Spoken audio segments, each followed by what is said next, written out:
I'm Maddie Brightman here live at Beaver Stadium. The 20th ranked football team in the country, a potential spot in the college football playoff. This Penn State football team is almost unrecognizable. After moving up 4 spots in the AP poll and being ranked number 12 in the college football playoff ranking, there's a lot of buzz happening in Happy Valley. But before you go booking any flights to Pasadena or Indianapolis, James Franklin wants to remind you what's happening here this weekend. Our focus is on Iowa, Iowa, Iowa, Iowa, Iowa, Iowa, Iowa. Internally, that's all we talk about. We don't talk about those other things. After delivering a pounding last weekend in West Lafayette, Penn State earned its 6th win of the season, with every running back finding the end zone and the defense holding the Boilermakers to 47 rushing yards. Many believe the Lions are finally figuring out the pieces of the puzzle. It's just been kind of the process and sticking to our plan. And believing in one another and building trust and relationships and identity, which I think is really what we've created in year 3 is an identity. Even with an identity, they have a big test this weekend under the lights. The Hawkeyes should feel well rested after a bye week and will be ready to run all over the blue and white, literally.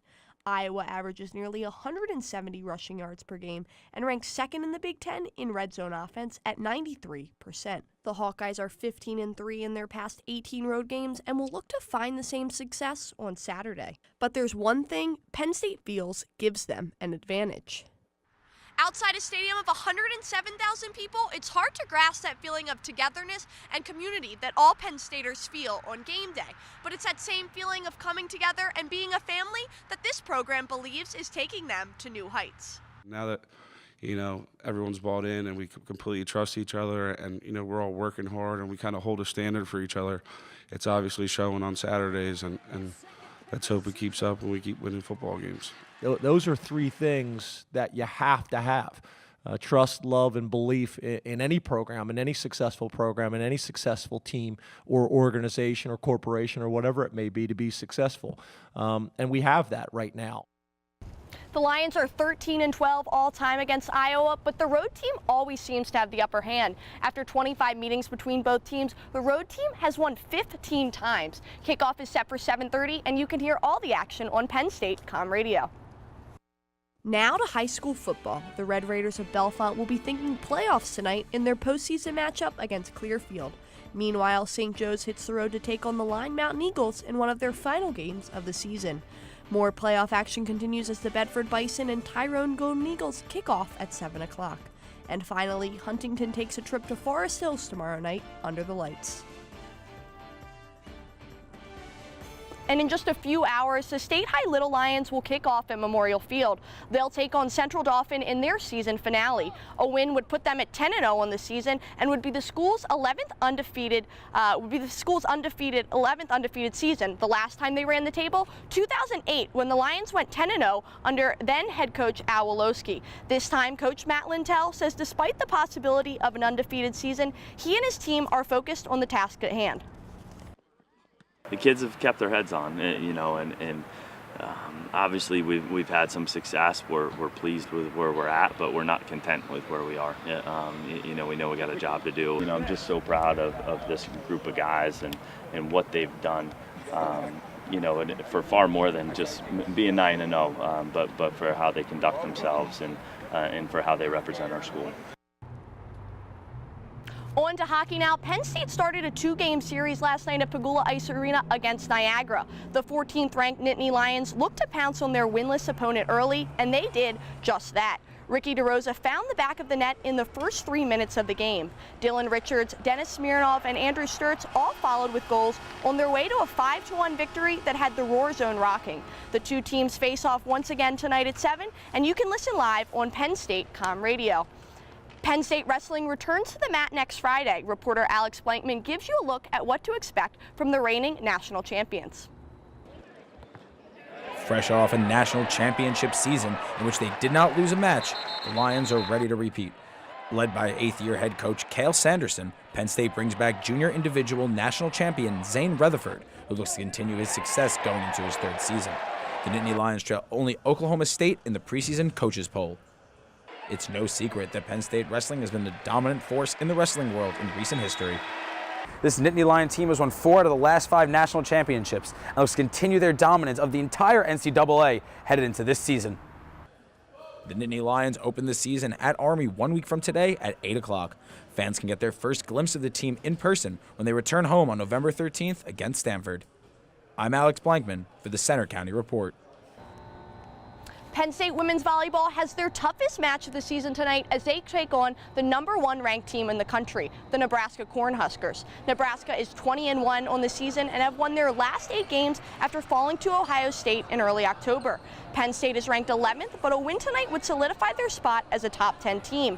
The two square off tonight at 7, and the Lions host Iowa tomorrow afternoon at 4. That's it for sports. I'm Maddie Brightman here live at Beaver Stadium. Now back to you guys in the studio. Thanks, Maddie. Coming up next, an early interest in stamp collecting led a Penn State grad to a lengthy and successful career. Stay tuned to find out how.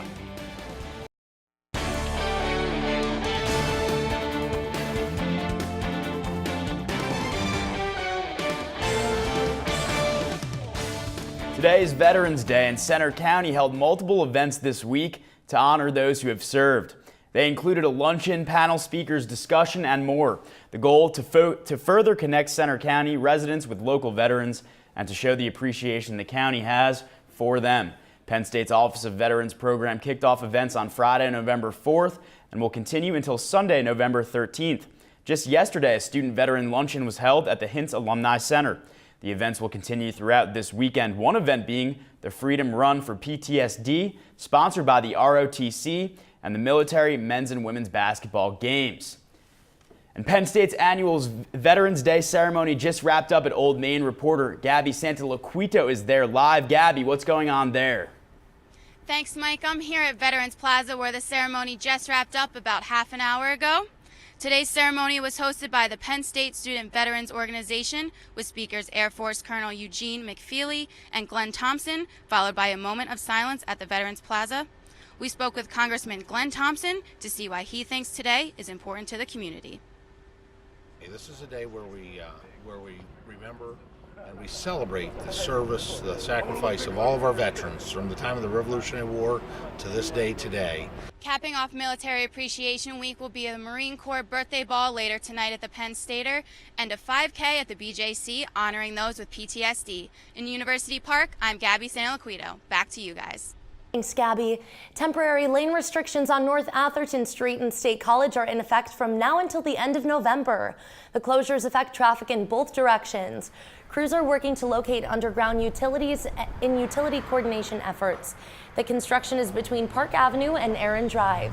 Traffic is expected to return to normal on November 23rd, but until then, PennDOT urges drivers to be alert for workers, closed lanes, and new traffic patterns.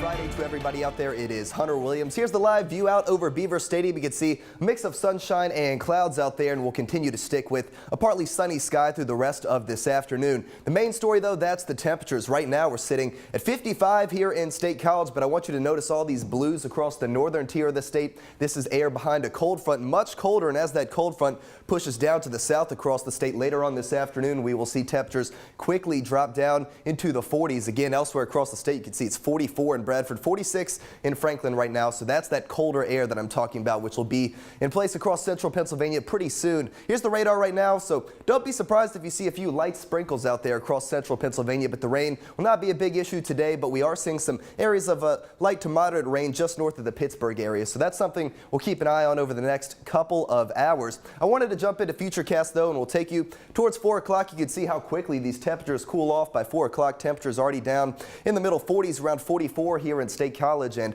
I'll go ahead and tell you tonight it's going to be a chilly one. If you have any overnight plans, you'll certainly want to bundle up. 35 by 8 o'clock, so we will see those temperatures down in the low to mid 30s for this evening. So it's one of those evenings, if you have any outdoor plans, you'll want to bundle up, get the gloves, the scarves, everything that you need to stay warm out there. Overnight, we drop down into the upper 20s to lower 30s, around 32 by 8 a.m. for tomorrow, and tomorrow afternoon will be one of those afternoons where we struggle to get out of the upper 40s as far as afternoon highs are concerned. 44 degrees in State College around lunchtime, and that's about all we'll get as far as the afternoon highs are concerned. Tomorrow will be a relatively chilly one, but we do see those temperatures start to rebound a little bit by Sunday and the start of the work week. Today, though, we'll see temperatures generally in the upper 40s as we head through the rest of this afternoon. Again, those temperatures will be falling over the next couple of hours.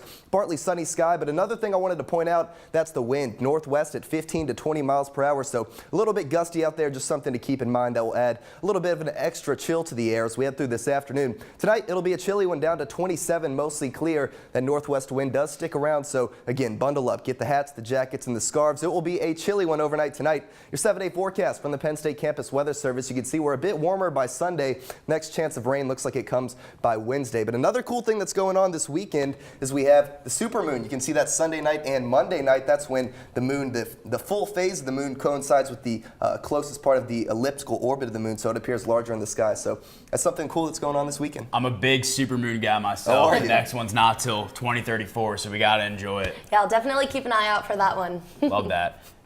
For more in the world of sport, here's Maddie Brightman. The Nittany Lions are one of the top 10 teams in the nation. Let that sink in, folks. We'll preview Penn State's game versus Indiana next. And we'll meet a former Olympic and pro basketball coach who's brought his talents to State College High School. All that next in sports. Let's check in live with reporter Morgan Giannoni at a polling place inside Penn State's Hub Robeson Center. Morgan, what can you tell us? Hi, thanks. I'm live here at the Hub Robeson Center on Penn State's campus where polls just closed at 8 p.m.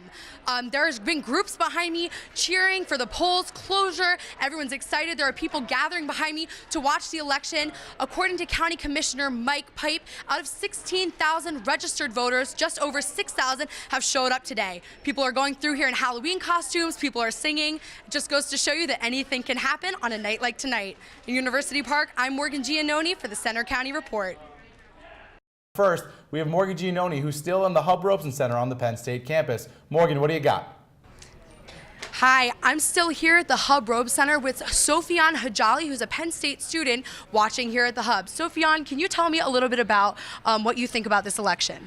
Well, this election seems like it's been going on forever. Coming from Florida, a lot of people are Republican, and being a Democrat myself, it's been really interesting to see just a completely radical view of modern politics. There's two widely different candidates, and I believe it has a potential to turn America into a big paradigm shift. Can you tell me a little bit about why you chose to come watch it here at the Hub? Well, honestly, I was just meeting a friend here, but when I walked in, there was just this really attractive energy. I was gonna go to my room and watch it, but just to be here with the rest of my student class, and just to see who they were supporting, it's a really good experience. All right, well, great. Thank you so much. Back to you guys.